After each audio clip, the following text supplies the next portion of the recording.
อันนี้เป็นเพิ่นกำลังปลูกย่อชง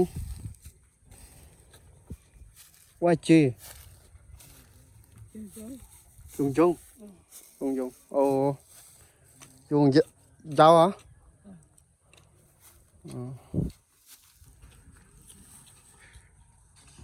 ยุงเจ้าเบิ่งผู้สาวมงคนพักเนาะทุกท่านมื้อนี้พามาเลาะเบิ่งผักกาดเบิ่งผู้สาวมงนี่มื้อนี้นี่มาเวียกเนาะก็เลยว่าเห็นเพิ่นคดผักคดสวนกันแถวนี้เนาะอันนี้จะเป็นผักกาดฮ้อเด้นี่ผักกาดฮ้อเด้ผักกาดเทียนมีเดี๋ยวก็มีเนาะเดี๋ยวจะลองถามเป็นสาวมงนำผู้สาวเบิ่งดวงเก้าว่าจีฮะจิปอกือยกเก้าก็ลูเบอลิจาซีฮะ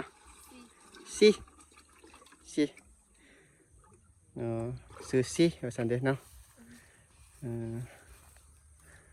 โอ้โหสาลีเนี่ยอันนี้เป็นมักแตงหายลมบงวะเจียดีฮะดีเลียดีเลียฮดพักหายลมบงไอเจียพักฮดอันนี้เด้จอดีโอ้จอดีโอ้จอดียาวจอดีจอดียาวฮดพักฮดอันมักแตงเนาะ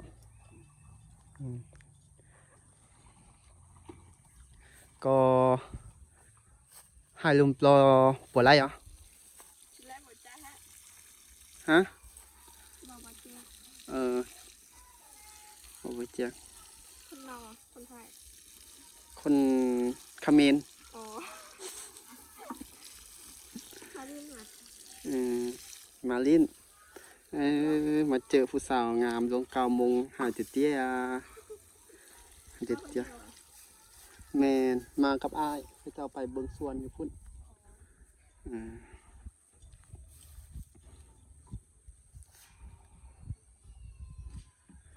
ดวง9ก็ยังโสดเหรอยังโสดก็ไปดาดิ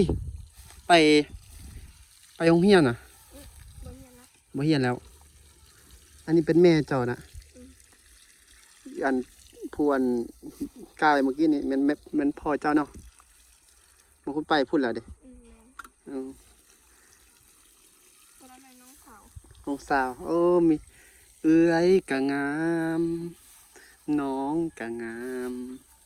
สิฮักไผดี เคยยินเพลงนี่ป่ะ งามทางเอื้อยทางน้องเนาะอันนี้ปลูกผักอย่างอันนี้น่าจะเป็นมักแตงโมเนาะ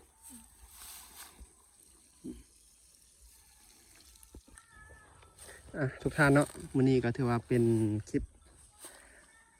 พามาเบิ่งตามติดวิถีชีวิตเนาะแบบบ้านๆของผู้สาวมงเนาะมื้อนี้พอดีเข้ามาอยู่ที่บ้านอันนี้คือว่าบ้านนามอนทุกท่านเนาะบ้านนามอนก็เลยว่าเห็นพระเจ้าหุดสวนเป็นสวนหดพักนี่พักพระเจ้างามขนาดเนาะมีทั้งหมักพึกก็มีหอมบัวอีกอย่างหมักทั่วก็มีอีกอย่างต่างๆเลยเนาะเดี๋ยวจะพามาหยอกผู้สาวมงนั่นทุกท่านคันอยากเป็นผู้บ่าวมงนี่ต้องเฮ็ดจังใดนี่ต้องฮดพักเก่งบ่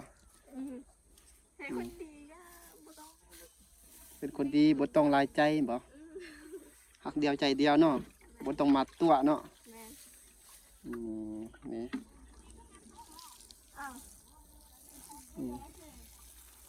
เป็นนางเอกซองเด้อนี่เด้อมันนี่อันนี้เนี่ยเหรอ แม่ แม่ เนี่ยเนี่ย คนเราอ่ะ จิบเป้าให้ลุมมกจิบเป้าให้ลุมต่อเหรอจิบเป้า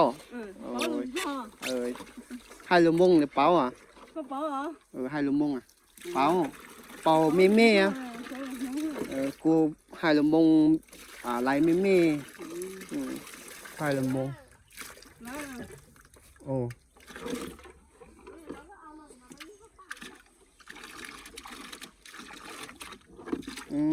อันนี้นำทอดใส่นี่เนาะวันนี้ก็จะเป็นบรรยากาศนะอันนี้จะเป็นน้องของคนนี้นะ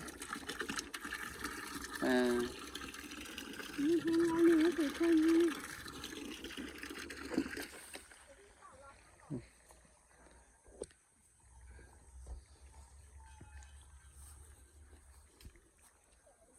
่ก็หัวเขาเจ้าปลูกอย่างถามคนในใจเขาเจ้าปลูกอีกอย่างอยู่ดินเขาเจ้างามเนาะคันปลูกป่าเลยงาม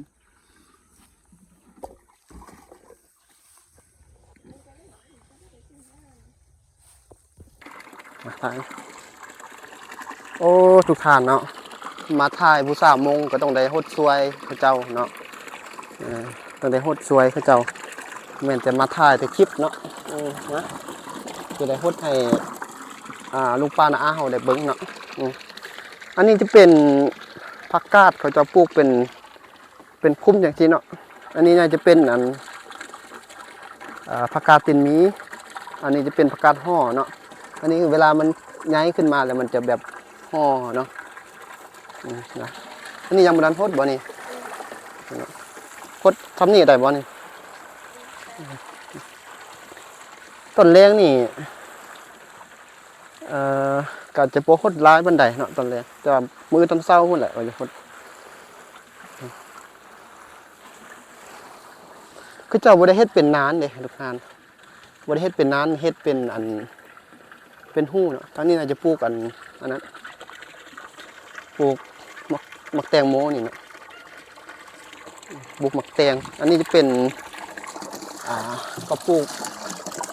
กลางทุ่งนาจะเป็นอันนี้โอ้น้ำออกหลายใช่อันนี้ลงได้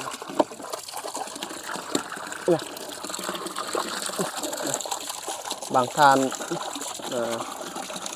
ที่ติดตามเบิ้งอาจจะว่าโอ้ยจะมาถ่ายแต่คลิปบ่ได้ช่วยเขาเจ้าฮดแต่พักบ่เนาะ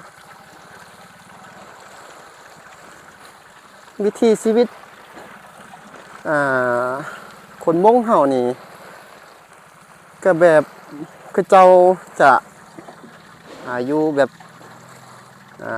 บ้านๆเนาะอยู่แบบตามวิถีชีวิตของเขาเจ้าเฮ็ดสวนเฮ็ดอีหยังเฮ็ดไร่เฮ็ดนาไปอยู่เนาะแล้วเขาเจ้าจะดูมันเป็นพิเศษอ่ะทุกท่านเด็กก็จะเฮ็ดเวียกตั้งแต่น้อยเนี่ยกูรู้ลงเก่านี่เนอะเนี่ยกูรู้ลงเก่านี่ตัวปูไรเหรอไรเหรอกูไล่แล้วมาจอดิ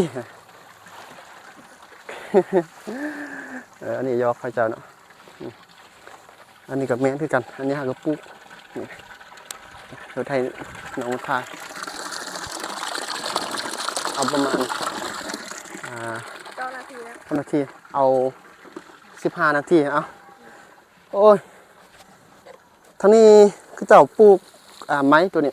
ท่านไม้นี่ปลูกไม้ปลูกตอนเศร้านี่บ่นี่เหมือนตอนเศร้านี่เนาะเมื่อวานนี้มันบ่ได้เอาอันนั้นมาปกเนาะนี่มันตายปานใดตอนแรกนี่วิวจะงามเลยแต่เป็นกำลังจิตตกดินแหละตอนนี้ โอ้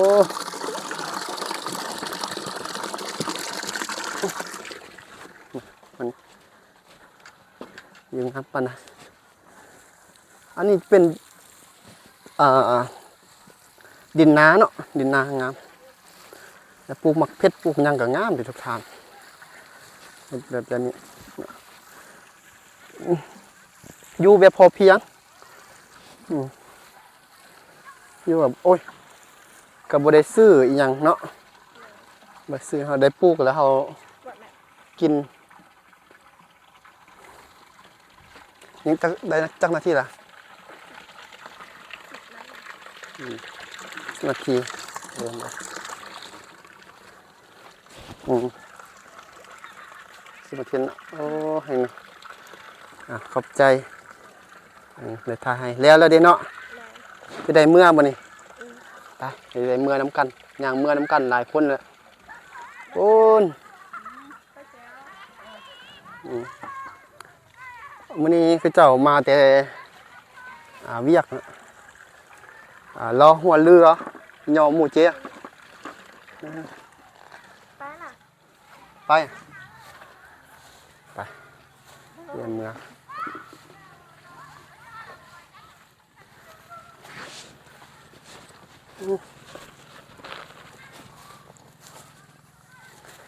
ทุกท่านเนาะสำหรับวิดีโอนี้ก็พามาเบิ่งบรรยากาศวิถีชีวิตพื้นบ้านของคนมงเฮานะอยู่ที่บ้านนามอนอันนี้จะเป็นบ้านนามอนใต้เนาะบ้านนามอนเขาจะเฮ็ดไร่เฮ็ดสวนเฮ็ดไร่เฮ็ดสวนเฮ็ดปลูกผักปลูกหญ้าเนาะมักโมมักแตงอีหยังก็ว่ากันไปคลิปนี้ก็คือบ่มีหยังหลายทุกท่านไว้เจอกันคลิปใหม่เด้อเนาะจบคลิปประมาณนี้ก็ว่าสบายดี